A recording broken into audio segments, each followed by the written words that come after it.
This past weekend, I flew to California. I was only there for about 26 hours, so I wasn't there super long. I unfortunately did not play in the regional that was in Pasadena on Saturday, but I went there because I was invited to play in a Duel Links tournament and attend a Duel Links 3rd anniversary party, and it was a whole lot of fun. In today's video, I want to just talk about what happened there, as well as do a round-by-round analysis of my tournament experience, because I happened to get 2nd place at the tournament that was held there, and I want to clear up a lot of misconceptions, because I've seen a lot of comments, not only on the video from yesterday, not only on Twitter, but also just in the chat while the Twitch stream was happening, with some people that were saying some things very concretely that were just very wrong. So I want to sort of address those in today's video as well. I had very high hopes going into this event. You know, I knew some of my friends were going, I wanted to meet some new people, but in every single category it seemed to vastly surpass my expectations, which was awesome. And this truly was like one of the most fun things I've ever done, especially Yu-Gi-Oh related. It was just so hard to describe, and it was just one of the most fun parties I've ever been to, and I want to give you guys a little bit of the insight as to why that was in today's video. Before I walk you guys through the misconceptions, I want to talk about some of the awesome people that I hung out with, and I couldn't possibly mention all of you guys, but it was just so much fun. So I'll mention like the people that I can think of off the top of my head here. First off, yes, I spent a lot of time with both Sam and Gage, who you guys probably already know. You know, they're other really big channels, fantastic guys, and while it wasn't as special per se, because I hang out with those guys a lot, it was still really cool having some of my best friends at this event. Also, I got to meet Simply Unlucky for the very first time, which was super exciting because, yeah, I mean, I can still remember, like, even now, and we're a lot of years past that, like, coming back from classes, you know, spending all day in high school and watching whatever the latest Simply Unlucky upload was. So obviously a huge inspiration for me, and it was super exciting to meet him in person. He was a super fantastic guy and just really willing to talk to me about life and Yu-Gi-Oh! And YouTube and all that. You guys might have seen me appear in one of his videos that he posted a couple days ago. If you haven't seen that, I'll post a clip right now. You guys going for a guest opening? Oh, yeah. Pop in here, alright. Pop in. It's about to be an ultra rare, okay? Wait, you make Yu-Gi-Oh videos? I do make Yu-Gi-Oh! Who are you? Who are you? Name subscribe to me on YouTube. It's YouTube. I was wondering, Doug, you want to come in here? You want to open the pack? Come on, against Nim Nim. Wait, I guess Nim Nim. Doug, okay, can you get your pack ready, man? Come on. This is it. Alright, ready? Yeah. Okay. I got it. Nim Nim. So I beat you. Doug gets one more. You get one more? Okay. Nim Nim, does Nim Nim need another? No, okay, why not? Right. Change game. Yeah, 2 more ultras. Here we go. Come on, pull it. Oh, come on, Doug. Alright,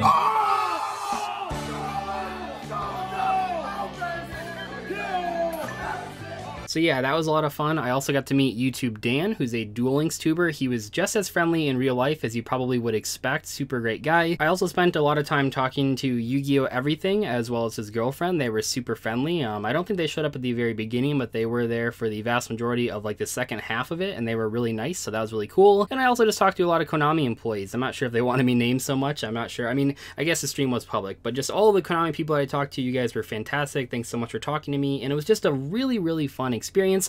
I really felt like, and this was super cool, you know, I wasn't sure how it would go, but there wasn't any like form of ego at this event. You know, there wasn't people talking about clout. It was just a lot of people that had a sort of mutual understanding that Duel Links was a really cool application, and celebrating the event was really awesome, and it was just super cool. You know, everyone was really humble, and I liked that a lot. You know, the caster, she was super nice, and all the other players were super nice. It was just a really good collection of people. There wasn't any drama as far as I know, which was really welcome. And I'm sure you guys saw it if you watched any of the live stream, because I know they had some footage of just like in between rounds of just like what the sort of bar looked like, but there was Yu-Gi-Oh stuff all over the place, all over the walls and the ceiling, and they had sort of party favors, and it was just cool looking. I didn't think they would go that far out into the Yu-Gi-Oh theme, and I heard that it's actually staying up for 1 week, so if you live in the sort of Hollywood area, you can probably visit it. It's called Scum and Villainy, and yeah, that was really cool. So I didn't expect it to be like so decked out, but it really was, and it really made the sort of overall party seem very Yu-Gi-Oh themed. Speaking of being Yu-Gi-Oh themed, they had 3 different drinks that you could get, and these were provided by the bar, so that was super cool. We didn't have to pay for them, and you guys probably already saw me sort of analyzing these on Twitter, but my official analysis of these, Dark Magic Attack was by far my favorite. 10 out of 10, super tasty, super cool looking as well.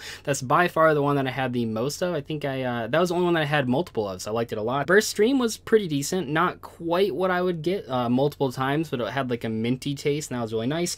And then the final one, the Polymerization, which was actually the one that I was most hyped for, but I just don't think I read the ingredients right, but that one I really didn't like at all.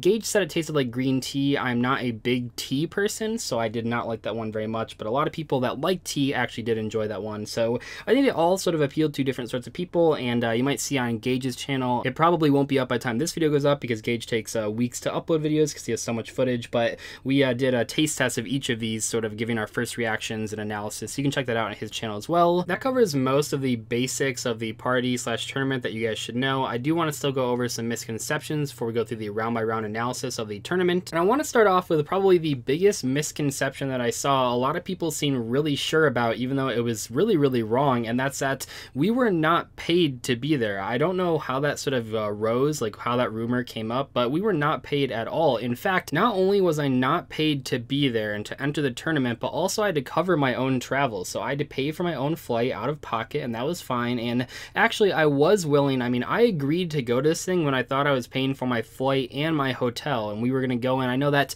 I can't speak for everyone, but I know that Gage, Sam, and I, all three of us TCG YouTubers, we were all planning on splitting hotel to sort of make it a more budget-friendly experience. Luckily, they did end up covering the hotel. We found that out a couple weeks before the event, but I did still have to cover my flight, which was the biggest bill in terms of the entire trip. So I didn't go there because I was paid to go there. I went there because I thought it'd be a really fun experience, and it was. Like I said, it was one of the funnest nights I ever had. It was super, super exciting. So I kind of was surprised to see so many comments people that said like, oh, you just went because you were paid to go there. You don't even like Duel Links. And it's like, I have played a lot of that game, and I think it's very interesting, and I was happy to be there mostly for the party.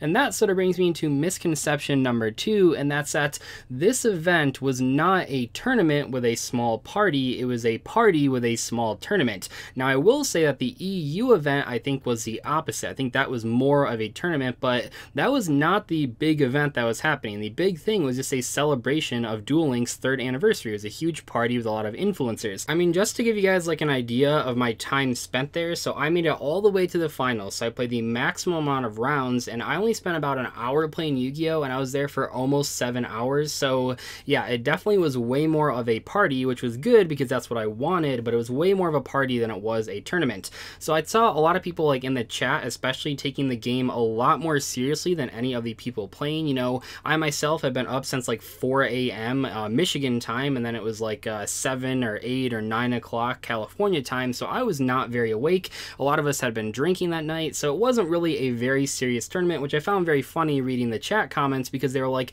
oh, they're making misplays and stuff. Well, yeah, we're just hanging out at a bar after a couple drinks having a sort of casual tournament. This also sort of explains basically why the tournament itself didn't feature a lot of Duel Links channels. You had 3 TCG channels, 1 pack opening channel, and then basically 4 variety channels, although 2 of them had played Duel Links in the past. I myself haven't played a lot of Duel Links recently, but I did play it for like a year straight, so I was pretty familiar with like the mechanics of the game, just not the current meta. And yeah, I know a lot of people were like, well, why didn't they have all these Duel Links players in here? And truth be told, I mean, one of the other misconceptions that I saw is they didn't invite Duel Links players. The thing was that they invited a lot more people than actually showed up, and a lot of people showed up, but they invited a lot of people, but some people turned it down. I mean, like I said, they didn't pay for us to go out there. They didn't pay for us to be there at all. So if you didn't have the budget or the time, I mean, it was a pretty expensive like 24 hours, I'll be honest. Even with the hotel being covered, it was pretty pricey. So if you weren't like budgeting out for that and you didn't have the time, or maybe you had like a day job that you had to be at, you probably wouldn't have made it there. So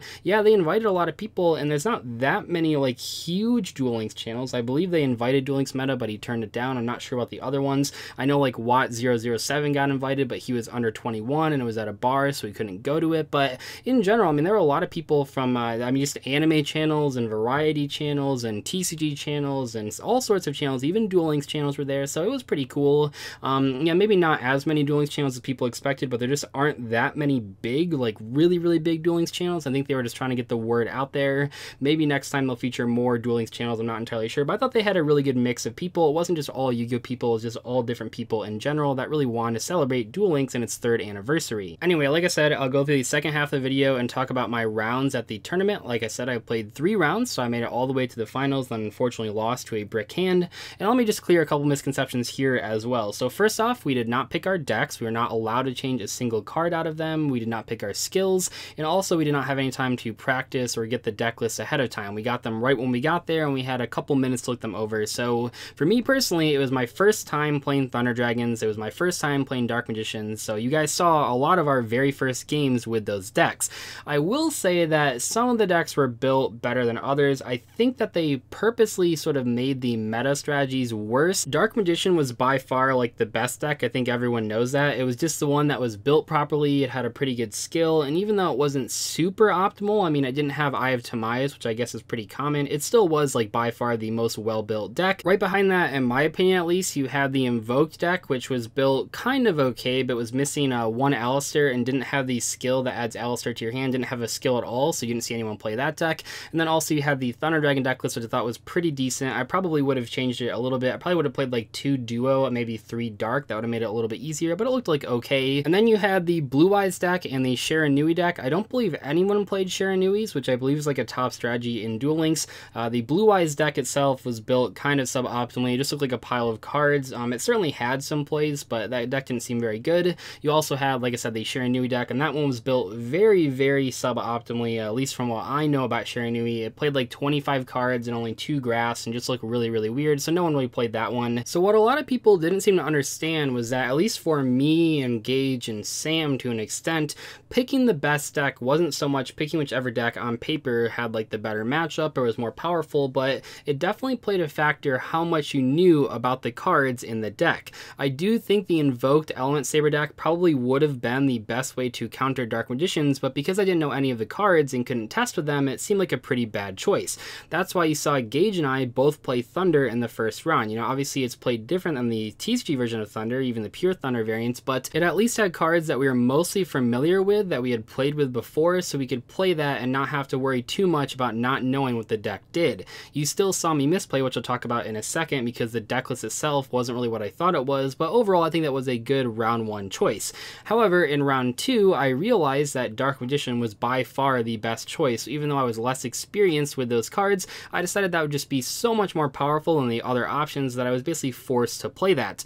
I think in general they did an okay job balancing the decks. I would have liked to see like 1 or 2 other strategies really be able to compete with Dark Magicians, but it just so happened to be that that was like the most optimized deck list out there and a lot better than the other strategies, so that's why you saw so many Dark Magician mirrors. Some people probably will disagree with my stance on this, but I actually do feel it was the right call given the tournament goers that we didn't actually make our own deck lists. I mean, yeah, you had people like me and Gage and Sam who weren't super familiar with the Duel Links metagame, so I guess we could have gone out there and net decked some sort of topping strategies, but it would have made it a lot more competitive, and it would have given players like us a huge advantage, like even more of an advantage over the players that didn't really play Yu-Gi-Oh that often.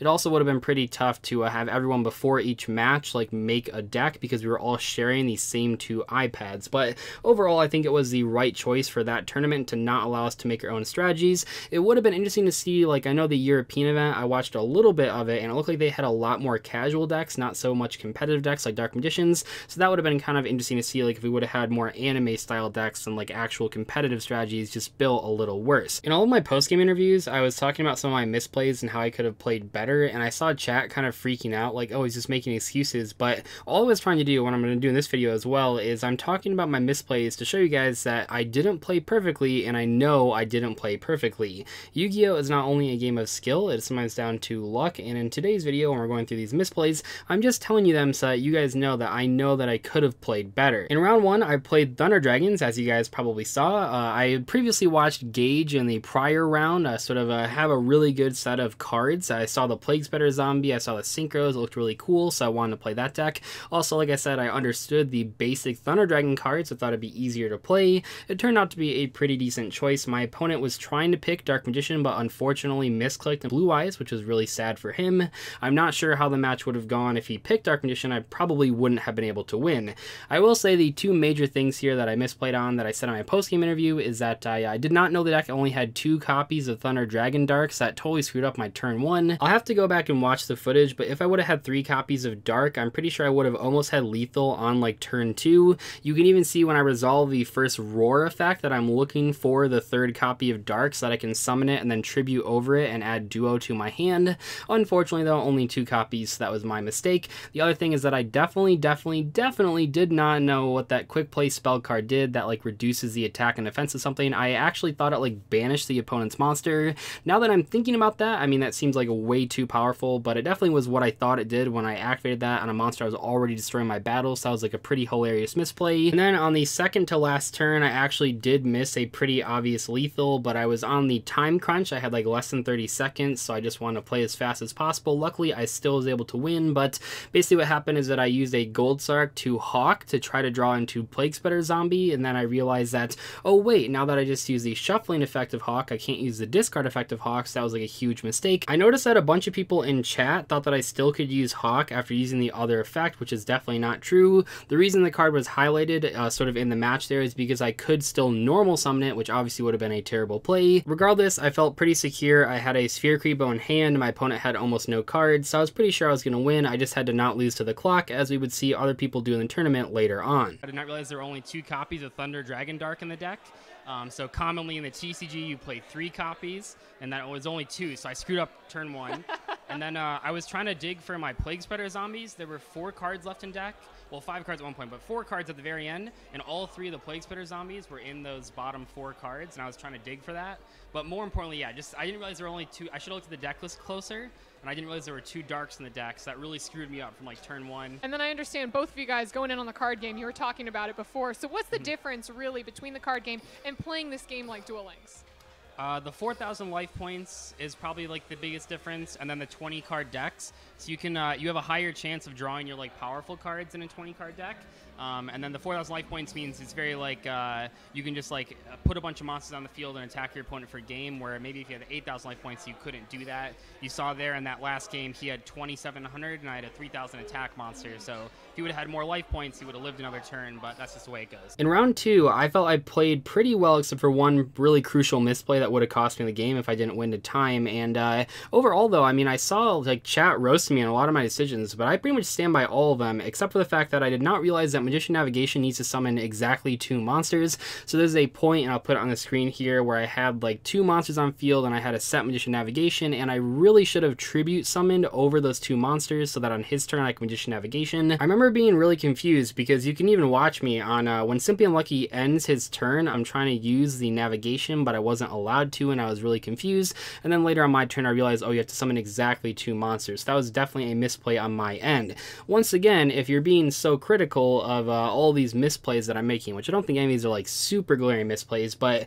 realize we were playing these decks for the first time. A lot of us were reading the cards for the first time, and also, like I said, it's a party, we've been drinking, we're really tired. It wasn't nearly as serious like as a world championship, although a lot of people in chat seem to be taking it that way. I will say though that my misplay should have cost me that game because Simply Unlucky had a navigation and graveyard to negate mine on the field. A lot of people missed that in chat as well. I think even Gage missed that in the commentary. They said, oh, I was already in like a board commanding position, but I definitely was going to lose that one, so shout out to the timer. I saw a lot of people talking about that they should have extended the timer. I'm not really sure how I feel about that because we did have a schedule to stick by. You know, the games couldn't go on forever, so I feel like the timer did have to be part of the game. You even saw like the previous round, I almost lost the time, but I noticed that it was happening and I just tried to play really fast. Unfortunately, time is just always going to be a part of these sort of tournaments. Maybe if they put the timer to unlimited, the tournament would have went differently, but I think overall, I know this is going to be controversial, but I think the time and round thing was actually okay, and I think might even be necessary for that tournament. There was a lot of setup and a lot of moving parts to make this stream even happen, so I don't think that they purposely or maliciously set the timer to be short. I think it was just the normal timer, and they didn't think to extend it, which I think just makes sense because there's a lot of other stuff that they had to focus on. We actually were on such a tight schedule that the tournament was originally going to be best 2 out of 3 for every single round, but they quickly figured out that wouldn't work, so they were on a pretty sort of small time schedule here, and that's one of the reasons why I feel the timer wasn't taken away. Watch. Dzeeff, come on in here. Let's go ahead and talk about your win. Come on. Congrats on your win, bud. Come on in here. Wait, hold on. I won in time. Come on in. You looked pretty dominant throughout that entire game, though, so did you even break a sweat? I misplayed and I won in time. I feel really bad. What was the misplay? Oh, sorry. You're good. Oh, I didn't realize, yeah, I keep playing this actually the first time. I didn't realize that the Magician Navigation trap card has to summon 2 monsters exactly. So I thought I was going to like end phase, summon 1, banish a card, and then have the Magician Navigation engrave. But it has to summon 2 exactly, and I had 2 monsters, so there's only 1 monster zone. And then on his turn, I don't know if I probably wouldn't have lost necessarily like right away, but he lost to time, so that I feel kind of bad about that. Yeah, I apologize like a lot. But yeah, like I I don't know. I just didn't know.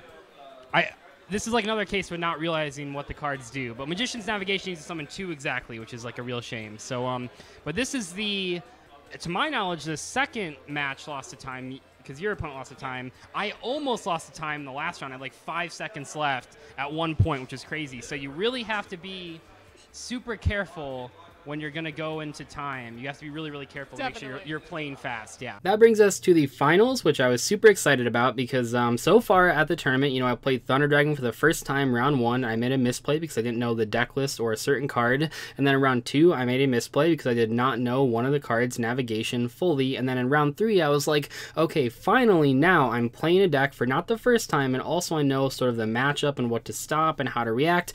And then, yeah, as you guys saw, I bricked really hard. This was especially sad because my hand overall was pretty strong before the circle reveal. Pretty much if the circle would have revealed any other cards in my entire deck, I probably would have won that match because the other 3 cards were so powerful. But unfortunately, yes, all 3 level 7 monsters were on the very top of the deck, which was really, really disappointing. I saw a bunch of comments from people saying like, why did I attack into Destiny Draw? And the fact of the matter was is that I was losing anyway. She had a game in hand. I think some people missed that, but she could have just normal summoned a Rod and then added the quick play spell and then searched 2 Dark Magicians. So she had game regardless of the Destiny Draw. I did not lose because of that.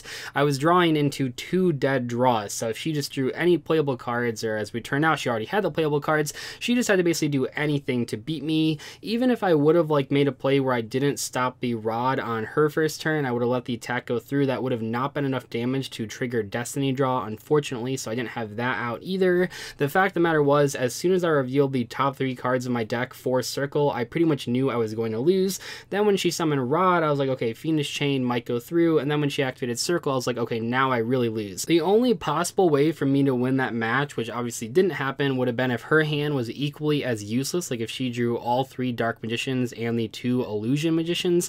Obviously that didn't happen, but that would have been the only way for me to win that one because my hand was just virtually unplayable. The reason that Sam in the commentary said that I shouldn't have played into the Destiny Draw is that he did not see my reveals. They were watching from Yummy's side, so they didn't see that I had revealed 2 dead draws. Unfortunately, as the cards would have it, there is basically no way for me to win with those opening cards or the top cards of my deck, and that's just how it went. And it was okay, you know, I wasn't super salty about it. I think most people realized that I wasn't super salty about it. You know, it's just like, overall, we weren't there so much for the tournament. That was a cool thing to have the entire event structured around. It was cool that you guys could see the live stream and see what was going on, but the party was the main aspect of the day.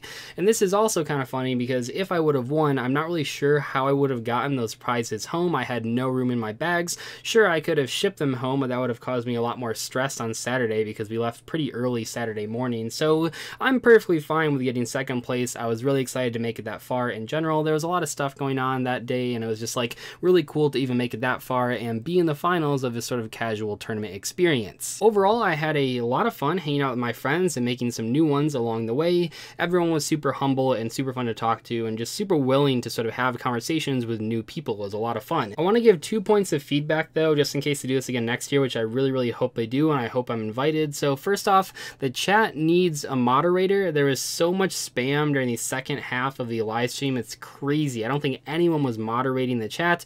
That was a real shame because in the early rounds, I think all of like the entire round 1 experience, the chat wasn't very spammy, but as the day went on, more trolls came into the chat. It definitely needed a moderator or something to stop all the spam. That seems like a pretty easy thing to do, just have a couple people that are sort of on Konami's side knowing how to moderate the chat. Yu-Gi-Oh players are constantly complaining about Konami not having the chat open for live streams, but then they do this event and open the chat, and while it should have been moderated, the fact is that when the chat is actually left open, it's a huge mess. So I can't really blame Konami for not having open chat on a lot of events. The other piece of feedback I have has to do with the B-roll footage that you saw in between rounds. So for the first half of the live stream, there was music playing. For the second half, there was not music playing. I'm not sure if someone just forgot to turn it back on, but that was pretty disappointing because you're not just going to sit there and watch like sort of no audio in this B-roll footage, but you might watch people talk to each other and stuff if there actually was sort of music in the background. Those are just my main 2 suggestions. I think overall the stream went like okay. There was like a lagging issue on one of the iPads. I'm not exactly sure why that happened. The iPads themselves that we were playing on definitely were not lagging, but something happened between the iPads and the computer and the live stream setup that made them lag for the stream, even though the iPads themselves are not lagging. So hopefully they can figure that out for the next time. Maybe having us play on PCs, or I guess not PCs, but actual laptops will be better for the next time to not have any of that lag. Anyway though, this video probably could have been 2 videos, but we'll just put it in one really long video. Hope you guys enjoyed it. This party was super awesome. I feel very privileged to have been invited to it. I'm super happy I went. I feel really bad for anyone that was invited and then didn't go because they felt it wouldn't be very fun, because it was so much fun. Just really surpassed all my expectations. Hopefully you guys watched that video yesterday where I opened the goodie bag for playing in the tournament. That was a lot of fun as well. A lot of really cool exclusive items found that Konami gave us. I'll see you later though. Thank you so much for watching today's video. Goodbye.